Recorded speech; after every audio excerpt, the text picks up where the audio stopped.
Alright, so let's say you're trying to get everything set up for ForgeServ.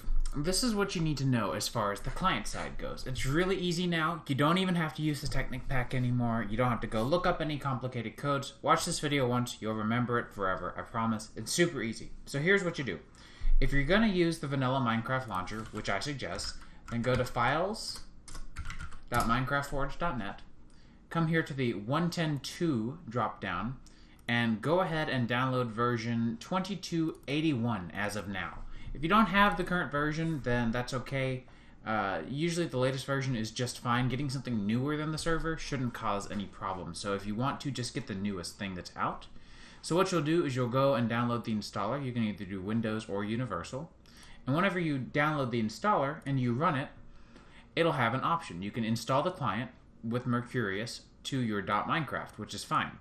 Now, I've already done this, but as soon as you do it, it'll pop up, it'll say everything is good, and you'll be good and set to go.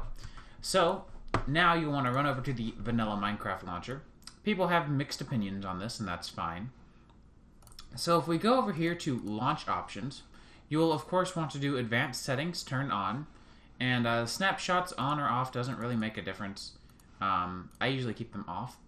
And if you go to Add New, what you'll do is you'll add new, and you can name it whatever you want. You can give it whatever icon you want. We'll just call this ForgeServ Test. Here's a few important things. This is basically the #1 cause of your launch problems. The first thing is scroll all the way down, and you'll see Release 1.10.2-Forge 1.10.2- the version that you downloaded. That's the top-notch, most important thing. #2 is this. You're going to see this directory. You'll probably want to override this. If you don't, then you're probably going to run into some problems. So we'll just name it .ForgeServ. We can use the bundle Java executable, no problem. We do want to change the JVM arguments. This is another very important thing. You'll probably need around 3 gigs to run this. 4 maybe at most, but we have installed FoamFix, so FoamFix should help you out with your memory usage quite a bit.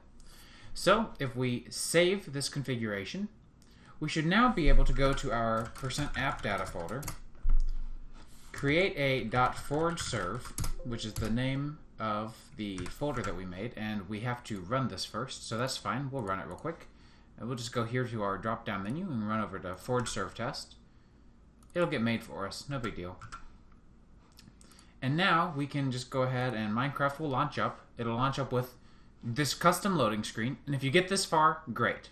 Now quit the game, download Server Sync, well, there should be a link somewhere down below if I've done everything right on the website.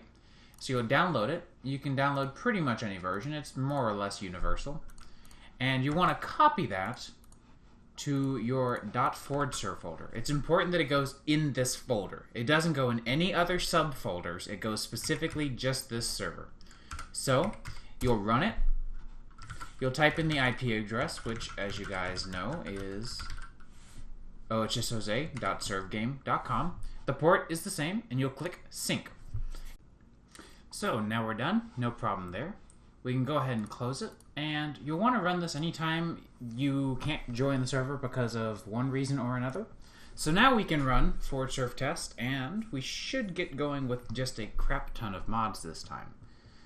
And there we go. We are at the main menu, and if we go to multiplayer, we should be able to add the server, and you'll see that we have exactly the right number of mods to connect. And there you go. Aside from a few server issues, server-side script issues that I'm still working out, we have everything we need. If you go into your .ForgeServ folder, there's actually a very useful config for Server Sync in here. So if you go to Server Sync Client, there's a config file in here.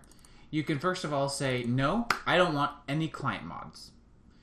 #2, you can change this so that the default IP is always